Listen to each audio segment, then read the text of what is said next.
करहि आहार साक फल कंदा, सुमिरहि ब्रह्म सच्चिदानंदा। पुनि हरि हेतु करन तप लागे, बारी आधार सुमूल फल त्यागे। वे साग और कंद का आहार करते थे। वे सच्चिदानंद ब्रह्म का स्मरण करते थे। फिर वे श्री हरि के लिए तप करने लगे और मूल फल को त्याग कर केवल जल के आधार पर रहने लगे। उर अभिलाष निरंतर होई, देखऊं नयन परम प्रभु सोई। अगुण अखंड अनंत अनादि, जहि चितहि परमार्थवादी। राम सिया राम जय जय राम। हृदय में निरंतर यही अभिलाषा हुआ करती कि हम कैसे उन परम प्रभु को आंखों से देखें, जो निर्गुण अखंड अनंत और अनादि हैं और परमार्थवादी हैं, ब्रह्मज्ञानी तत्ववेता लोग जिनका चिंतन किया करते हैं। नित नित जहि वेद निरूपा, निजानंद निरोपादे अनूपा। शंभु विरंच विष्णु भगवाना, उपजहि जासो अंश ते नाना। जिन्हें वेद नेति नेति यह भी नहीं कहकर निरूपम कहते हैं, जो आनंद स्वरूप उपाधि रहित और अनुपम हैं, एवं जिनके अंश से अनेकों शिव ब्रह्मा और विष्णु भगवान प्रकट होते हैं। ऐसा हूँ प्रभु सेवक बस आई, भगत हेतु लीला तनु गही। जो यह वचन सत्य श्रुत भाषा, तो हमार पूजहि अभिलाषा। ऐसे महान प्रभु भी सेवक के बस में हैं और भक्तों के लिए दिव्य लीला विग्रह धारण करते हैं। यदि वेदों में यह वचन सत्य कहा है तो हमारी अभिलाषा भी अवश्य पूरी होगी।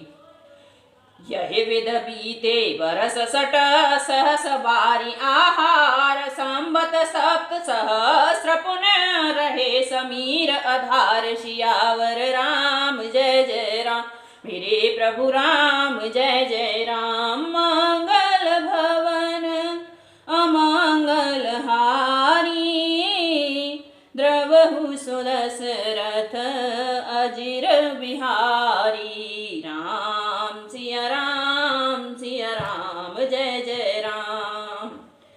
इस प्रकार जल का आहार करके तप करते 6 वर्ष बीत गए।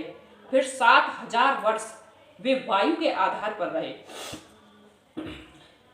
बरस सहस दस त्यागे सोऊ, ठाड़े रहे एक पद दो।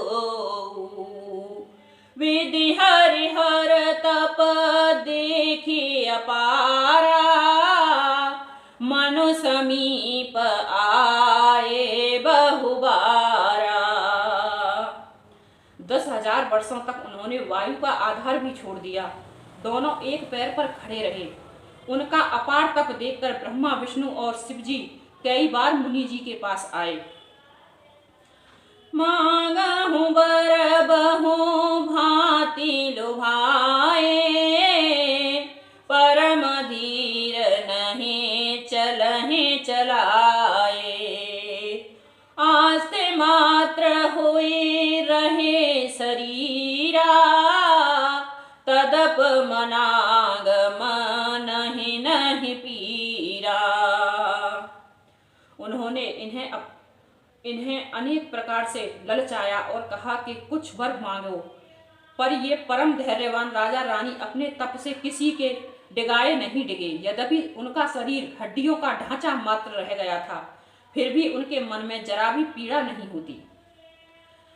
प्रभु सर्वज्ञ दास निज जानी, गति अनन्य तापस नृप रानी। मांगू मांगू बरु भय नभ बानी, परम गंभीर कृपामृत सानी। सर्वज्ञ प्रभु ने अनन्य गति आश्रय वाले तपस्वी राजा रानी को निज दास जाना। तब परम गंभीर और कृपा रूपी अमृत से सनी हुई एक आकाशवाणी हुई कि वर मांगो। मृतक जियावन गिरा सुहाई, श्रवण रंध्र हुई उर्जव आई। हष्ट पुष्ट तन भय सुहाए, मानहु अब ही भवन ते आए। मुर्दों को भी जला देने वाली यह सुंदर वाणी कानों के छेदों में होकर जब हृदय में आई, तब राजा रानी के शरीर ऐसे सुंदर हो गए और हष्टपुष्ट हो गए मानो अभी घर से आए हैं। श्रवण सुधा सम वचन सुने, पुलक प्रफुल्लित गात बोले, मनु करे दंडवत प्रेमन हृदय समात। सियावर राम जय जय राम, मेरे प्रभु राम जय जय राम। मंगल भवन अमंगल हारी, द्रवहु सुदशरथ अजिर बिहारी। राम सिया राम जय जय राम।